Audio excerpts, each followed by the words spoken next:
नमस्कार मित्रांनो, बालपण म्हणजे आठवणींचा खजिनाच असतो। शाळा, मित्र, सुट्ट्या, मज्जा मस्ती हे सगळं आपण अनुभवलेलं असतं आणि हेच सगळं पुन्हा एकदा जगायला मिळतं एप्रिल मे 99 या सिनेमात। हा सिनेमा बघण्यासारखा आहे की नाही, कोणत्या लोकांना हा सिनेमा आवडू शकतो, तिकिटाचे पैसे वाया तर नाही जातील ना, हे सर्व आपण या व्हिडिओमध्ये बघणार आहोत।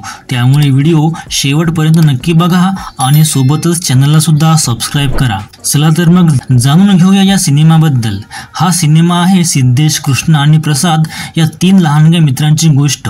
सुट्टीत धमाल करण्याचे त्यांचे प्लॅन्स असतात, पण अचानक प्रसादला इंग्रजी शिकायला म्हणून मुंबईला पाठवण्याचा निर्णय घेतला जातो आणि तिथून सुरू होते एका वेगळ्याच प्रवासाची गोष्ट। गावात पाहुणी म्हणून येते जाई, हुशार, बोलकी आणि फाडफाड इंग्रजी बोलणारी मुलगी। आता इंग्रजी शिकवण्याचं काम जाईवर आणि तिला गाव दाखवण्याचं काम या तिघांवर। पहिल्यांदा त्रास वाटतो, पण नंतर मैत्रीत काय काय घडतं हे सगळं बघायला भारी मजा येते। या सिनेमाची गोष्ट सरळ सोप्या फॉर्म्युल्यात बसणारी नाही, इथे आहे बालमैत्रींचं नातं, त्यात येणाऱ्या छोट्या छोट्या भावना, ईर्ष्या, असुरक्षितता, स्वीकार आणि बदल।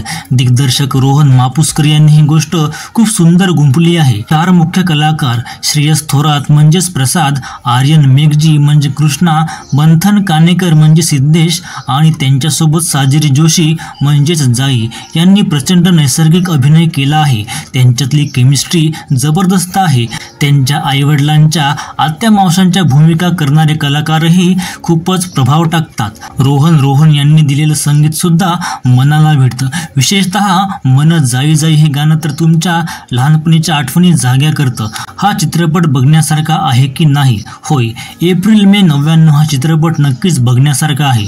बालपणीच्या आठवणी, निरागस मैत्री आणि भावनिक प्रवास यांचं सच्च आणि हळवं चित्रण यात आहे। दिग्दर्शन, अभिनय आणि संगीत सर्वच पातळ्यांवर तो समाधान देतो। ज्यांना बालपणीच्या आठवणी प्रिय आहेत, शाळेतील मैत्री, गमती जमती आणि सुट्ट्यांमधील थिल्लरपणा अनुभवलेल्यांना, कुटुंबासोबत एखादा स्वच्छ नॉस्टॅल्जिक सिनेमा बघायचा असेल त्यांच्यासाठी, भावनिक, वास्तवदर्शी व हळूवार चित्रपट आवडणाऱ्या प्रेक्षकांना हा सिनेमा नक्कीच आवडेल।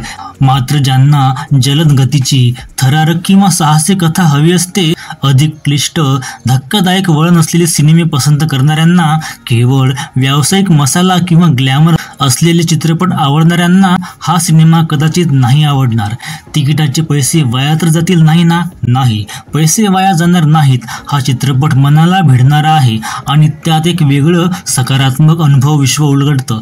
विशेषतः अभिनय आणि दिग्दर्शन यामुळे समाधानकारक वाटतो। जर तुम्ही बालपणाच्या आठवणी पुन्हा जगू इच्छित असाल तर एप्रिल मे 99 तुम्हाला नक्की आवडेल। हळूवार गोष्ट, सुंदर अभिनय आणि भावनांचं नातं मांडणारा हा सिनेमा एक वेगळीच अनुभूती देतो।